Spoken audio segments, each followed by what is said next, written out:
Hello, welcome to Mathematics and Me.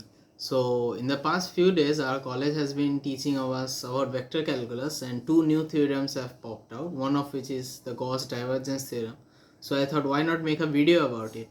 Now, here's the thing, what I saw in the internet or even in the books, it is a theorem constrained to its mathematical limits, and there are very few contents on which you will see that they go deep into its intuition as to what exactly does this theorem even state. So without further ado, let's jump right into it. So now you see right in front of here is the Gauss divergence theorem.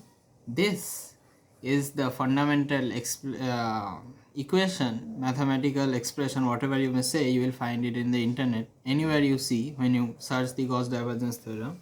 Now what exactly does these expressions mean? Well, here's the thing. Now let's first think about this expression. What this basically means, that imagine a surface, which is, imagine such a huge surface. You cut that surface into small parts, calling each of those parts ds. Okay, this is nothing but a differential surface. Now in front of you I have drawn a differential surface. Next you have to imagine a force, or rather it would be more accurate to say a vector, which is passing through this surface in this direction, and this n here means the normal vector or the vector perpendicular to the surface. What we are trying to do here is basically, for a differential surface, project the vector in the direction of the normal or the unit vector. This is the meaning of this expression.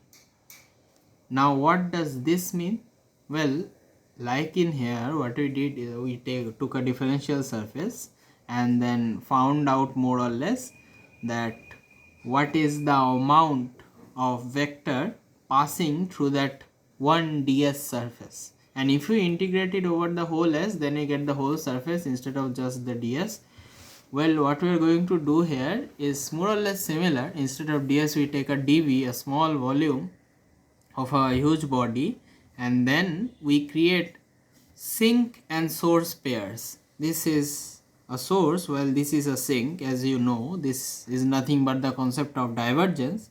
What we do here is basically create in the dv source and sink pairs, and if you integrate over the whole volume, what you basically get is the field, or rather the vectors which are created inside that volume.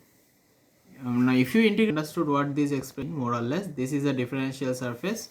We take a vector which is passing through this differential surface and project it over this normal vector which is in the direction perpendicular to the surface of the body we are talking about. And in this, what we basically see is that we take up a dv volume of a body, and in that volume we create hypothetical or even theoretical sink and source pairs to get an idea of the vectors which are passing in and out of that dv volume, for that dv volume only. Now what exactly the Gauss divergence theorem telling? This theorem is more or less telling us that, see here, we even in our lower classes we have seen this concept. This is a cuboid and there are certain number of vectors which is coming into the body and certain number of vectors which are going out of this body. What we basically see is that when you are talking about the net flux, these are the incoming flux and these are the outgoing flux. So what we basically see is the net flux equates to the incoming flux minus the outgoing flux. Now there's another way of thinking about it. As per Gauss, this translates exactly to this. Now what is this? Well, here what we see is that instead of a dv volume, when we think about a complete volume V, we can create a certain number of source and sink pairs such that when you calculate the flux created inside this body we get a value exactly to this. Here I have written here that the flux produced by source and sink pairs inside the body. In a way, to make it even more simpler, you can think that here at an infinite distance there is a source. Okay, there is a source at an infinite distance here. There is a source at an infinite distance here, while there is a sink again at an infinite distance. But instead of thinking about them at infinity, what we do basically, we create this source and sink pairs inside the body itself. And Gauss just says that yeah, these two are equal because these two translates into the same concept.